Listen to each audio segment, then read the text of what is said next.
The main reason why the Acolyte series got ratioed across all forms of social media, as far as I see it, is that their overall agenda with diversity, equity, and inclusion couldn't be any more obvious at this point, and the fact that we have had people out there like Leslye Headland, the showrunner and the director of the series, openly admitting that their priority with the show is all about focusing on that instead of proper ways of storytelling, proper ways of filmmaking, really just goes to show you that this series is going to be nothing more than a message, alright, with the Star Wars label slapped on over it. Now, the fact that we have people out there as well, like Kathleen Kennedy, backing this series up, really endlessly defending everything, and there's been a lot of drama happening behind the scenes over at Lucasfilm in the wake of the Acolyte Season 2 getting cancelled due to the ongoing backlash and Bob Iger's cost containment plan.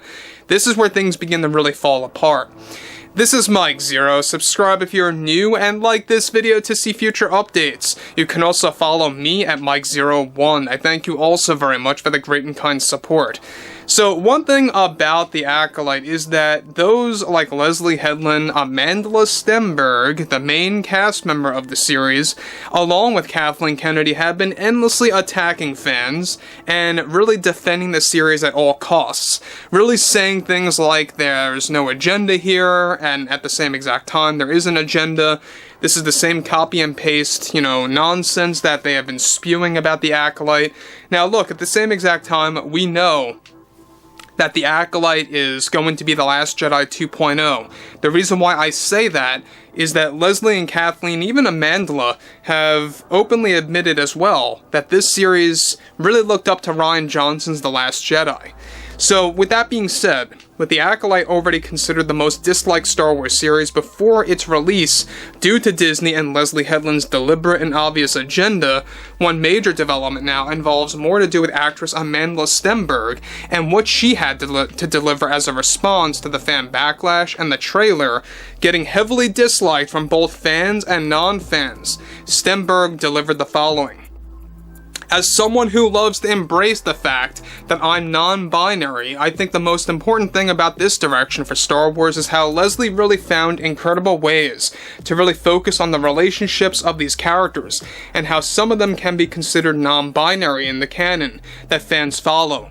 This is the High Republic, which gives us full freedom to break the rules and traditions of Star Wars that fans grew up with. This is not George Lucas's Star Wars. This is going to be Leslie's vision, and one priority that we focused on was how we could represent the many different communities that have remained in the shadows for way too long in this industry. I think the Acolyte is going to provide confidence to these many different communities, including the LGBTQ community, that will be honored, of course, to witness how their backgrounds will be deeply addressed in the canon of this series. I think it's also important for us all to realize that Star Wars always needed to eventually detach from what George had built. I just think you are always going to have to deal with angry, entitled fans who are afraid of women and the LGBTQ community being addressed in both film and television. Leslye is, of course, going to show everyone out there that there are ways to normalize that, to kind of get rid of that stigma in this industry, and how that all starts with the Acolyte. I really don't think that we are dealing with any level of an alarming backlash at all. We have seen this before with The Last Jedi, and it all meant nothing essentially, and Star Wars has become even greater in recent years. Everything that Kathleen Kennedy has done has been truly inspirational to the brand, and you are going to have naysayers and entitled loud opinions that I think just need to remain silent. And if those who claim to be fans of this franchise that hold some sort of issue with Kathy's direction for Star Wars, I just don't think that you are a fan at all at this point. I think any fan will respect anything that is coming out right now, both in live action or animated. It's better than nothing, right? So I just say, deal with it as it is and enjoy whatever it is that Kathy is delivering here. Leslie's goal is to truly address the LGBTQ community in this one, for both the characters and the cast, and how that has been pretty much our priority as well, and one of the greatest experiences in my career. This fandom, I think, really has a toxic side that will never subside no matter what you do, but you can at least try to minimize that in a reach for them to accept the many communities that we are going to address and represent in this series. That was our priority for the Acolyte, and it still is today. I think haters are just gonna hate just because this time it's not all about the powerful. It's not all about the powerful patriarchy that we have seen in so many films under the Star Wars brand. This one is about the women, and Leslie really has so many great messages that will serve as an inspirational piece to all filmmakers around the world. Now guys, let me just say one thing about this before I move on about what Amandla is really just spewing about the Acolyte once more, is the fact that they're always going on about the LGBTQ community this and that. You know, rinse and repeat. And what's even more revealing is that there are members of that community that have actually called out Lucasfilm, that are really opposed to what Lucasfilm is doing with the Acolyte, and that also is very revealing. You know, it just goes to show you that this message that they are delivering essentially means nothing, and it's nothing more than an agenda. Now look, we have seen Leslie Headland, Kathleen Kennedy, Amandla, and among others say that there's no agenda here with Lucasfilm, with the Acolyte, and what they're doing over there, and they will endlessly attack fans. It doesn't matter what people say or what people have to offer.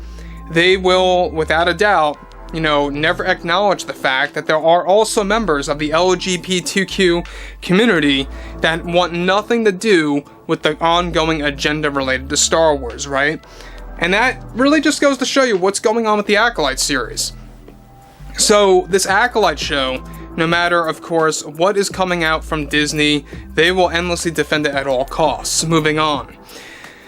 She goes on to conclude, this one is about the women, and Leslie really has so many different messages that we really want to tell. Fans that are being too loud and a nuisance are just ruining the experience for those that want to enjoy a good show, and perhaps they should keep quiet with their opinions. So again, I mean, it's all about you should remain silent, and that you should never really say what you are feeling about a show or any of the marketing campaigns that are leading up to the release of a show like this. Now, we've talked about the drama. There's been a lot of drama happening behind the scenes with the Acolyte Season 2 getting axed, Leslie Headland getting removed from various Star Wars films and television shows, either as a director and as a co-writer as well. And that, of course, has a lot to do with what we talked about, how Bob Iger's cost containment plan, yes, was a part of that, but the main reason was the backlash has been so severe to this point that there's no hiding it. And, you know, I think it's quite ridiculous that you have people like Headland, people like Kennedy, and even people like Stenberg saying that the backlash is the minority and that there's really nothing to worry about. Well, this is the first Star Wars show, the first Star Wars project, if you will, that got ratioed to this degree that we have never seen before. Never seen before under Disney, under any form of social media, mind you. It really goes to show you that the agenda now is so deliberate, it's so obvious that there's no running away from it. So overall, guys, you know, drop a comment below, fill me in below in the comments what you all have to say about this, and if you guys did enjoy the content for today, make sure to drop a thumbs up on this video to support the channel, and I will catch you guys later.